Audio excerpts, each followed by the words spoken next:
मेरे प्रिय कार्यकर्ता भाइयों, असम को मैंने 2009 के कालखंड में उस समय देखा है जब कैसे भाजपा का एक कार्यकर्ता संघर्ष करता था।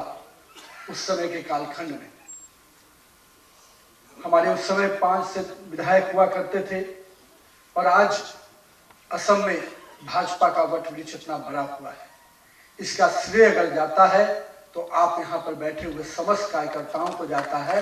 मैं आपका इसके लिए तहे दिल से अभिनंदन करता हूँ, क्योंकि आपके संघर्ष ही हैं जो आज भाजपा को इस मुकाम तक पहुंचाए हैं।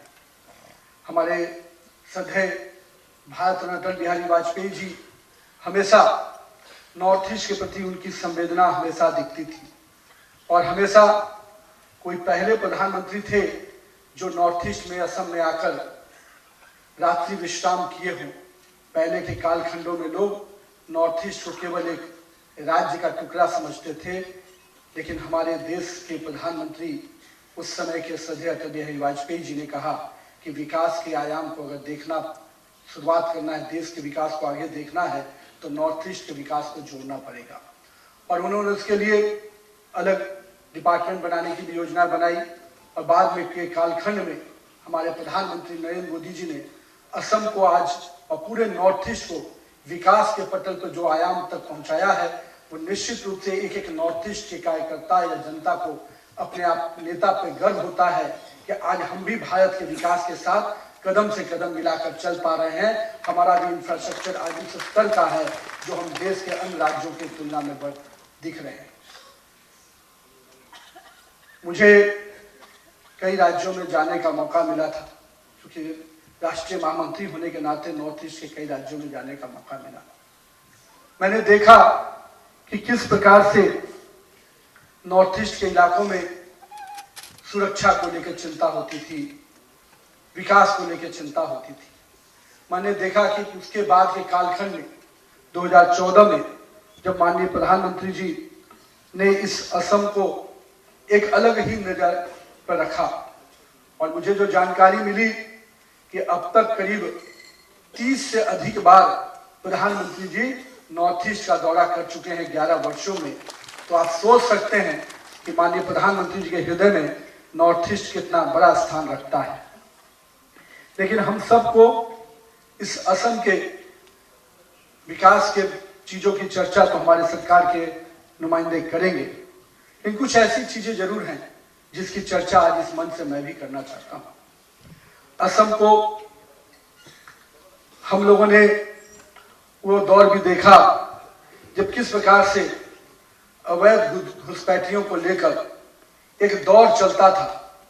एक लोग को लगता था कि वो एक सामान्य प्रक्रिया है, हमारे भूमि का हक, हमारे लोगों की हक बाहर के लोग ले रहे थे और लोग वोट बैंक की खातिर चुप और मौन बैठे थे, चाहे वो दिल्ली में सरकार में बैठे नुमाइंदे हों, चाहे यहाँ पर सत्ता में बैठे काबिज के लोग। लेकिन जनता ने भाजपा पर भरोसा किया, एनडीए पर भरोसा किया और आज कहीं ना कहीं हम उन अवैध घुसपैठियों को निकालने के लिए जो पूरा मुहिम चलाए हैं, निश्चित रूप से इसमें जनता का भी विश्वास और आशीर्वाद मिल रहा है। इसके लिए मैं आपके माध्यम से आज इस राज्य कार्यकारिणी के माध्यम से समस्त असम प्रदेश के लोगों का और नॉर्थ ईस्ट के लोगों का भी अभिवादन करता हूं, क्योंकि केवल ये सरकार के पहल से नहीं हो सकता है, इसके लिए समाज को भी जागृत होना होगा।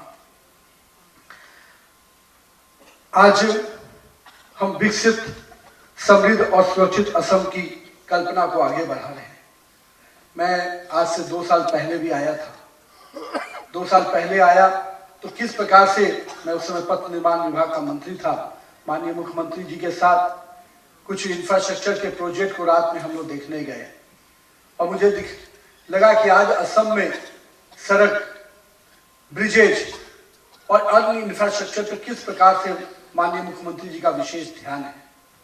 और मैं मानता हूं किसी भी राज्य को, किसी भी समाज को अगर आगे लेके चलना है तो विकास ही एक ऐसा रास्ता है जिससे समाज के सभी व्यक्ति का हम विकास की योजनाओं के साथ उनके समृद्धि का काम कर सकते हैं। हम मानते हैं हम केवल चुनाव जीतने का मंच नहीं है, हम केवल चुनाव जीतने के लिए नहीं बैठते या चुनाव जीतने के लिए जनता के बीच में नहीं जाते हैं। हम जनता के समस्याओं के समाधान के लिए जाते हैं। माननीय प्रधानमंत्री जी ने जब डायरेक्ट ट्रांसफर स्कीम लागू किया तो लोगों को लगता था कि इतने बैंक खाते कैसे खुलेंगे और इतने बैंक खातों के माध्यम से कैसे लोगों तक पैसा पहुंचेगा। पर वो दिन भी हमें याद है कि देश के प्रधानमंत्री उस समय के तथाकथित कहते थे कि अगर 1 रुपया चलता है तो 15 पैसा पहुंचता है, और नॉर्थ ईस्ट में तो उसकी स्थिति और भयावह थी, क्योंकि हम जानते थे कि लोग पैसा दिल्ली से जरूर लाते थे, पर दिल्ली से पैसा आने के बाद नॉर्थ ईस्ट की जनता या असम की जनता पास नहीं पहुंचता था। उस समय के राजनेताओं के खाते में वो पैसा रह जाता था।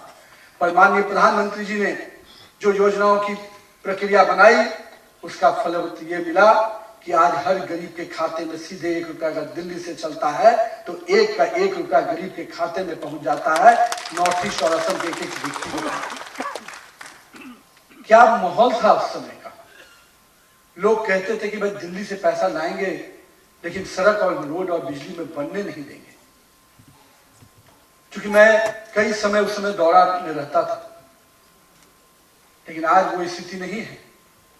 चाहे हमारे हेमंत विश्व शर्मा हो जी, मुख्यमंत्री जी हो, सर्बानंद सोनोवाल जी हो, या हमारे मंत्री बैठे हैं, ये पूरे दिल्ली से जाकर असम के लोगों का, नॉर्थ ईस्ट के लोगों का पूरा हक लाते हैं।